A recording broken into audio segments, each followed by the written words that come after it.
अपने अधिक से अधिक कामों की जिम्मेदारी अपने ऊपर लेना व्यक्ति को शुरू कर देना चाहिए। इसका फ़ायदा क्या होता है?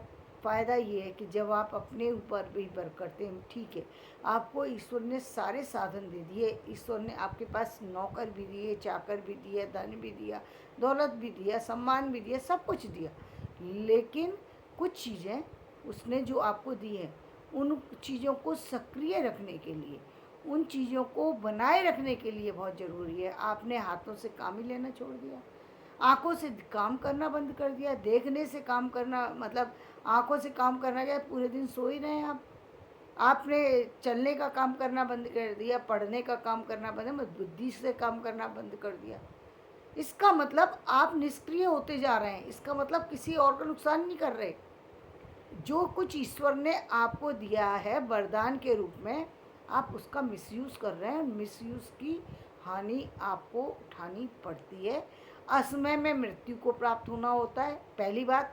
दूसरी बात, जो आपका जीवन अधूरा जा रहा है इस समय, जो आपके जीवन का एक, हर व्यक्ति के जीवन का एक निश्चित समय है, निश्चित टाइम है, उस टाइम से जाना चाहिए। और वो मृत्यु, अकाल मृत्यु, चाहे किसी परिस्थिति बस आ जाए या आपकी अपनी जो लापरवाही के कारण से आ जाए, उसका परिणाम आपको भोगना पड़ेगा। यानी आपको उसके बदले में अपने अगले जन्म में उतना समय और बिताना होगा।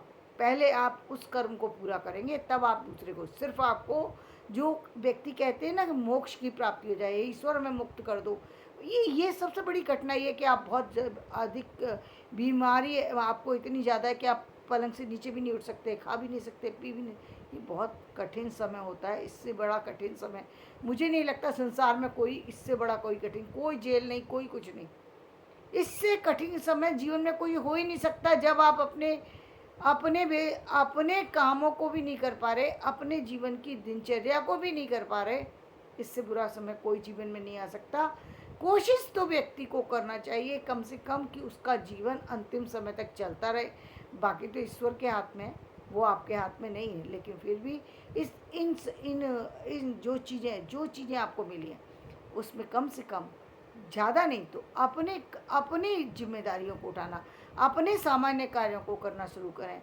बुद्धि के द्वारा कम से कम कुछ ऐसा करें जिसका उपयोग दूसरे ही ले जाएं। यदि ठीक है, आपके लिए उपयोग की ज़रूरत नहीं है, जैसे मैं बार बार कहती हूँ, रतन टाटा जी को क्या ज़रूरत है भाई, उनके पास तो सब कुछ है, कोई ज़रूरत ही नहीं है। और इस उम्र के मोड़ पे खड़े हैं जहाँ उनको खाना भी बहुत नहीं चाहिए, लेकिन फिर भी कर रहे हैं वो, और दूसरों के लिए करके जा रहे हैं। ये बीज जो बो रहे हैं वो बहुत अच्छा कर रहे हैं, और उनका अंत तो आप देख ही रहे हैं, और वो तो बहुत अच्छा होना ही है। उसमें तो कुछ कहने वाली बात ही नहीं रह जाती। जो अच्छा करते हैं उनके साथ तो अच्छा होता ही होता है।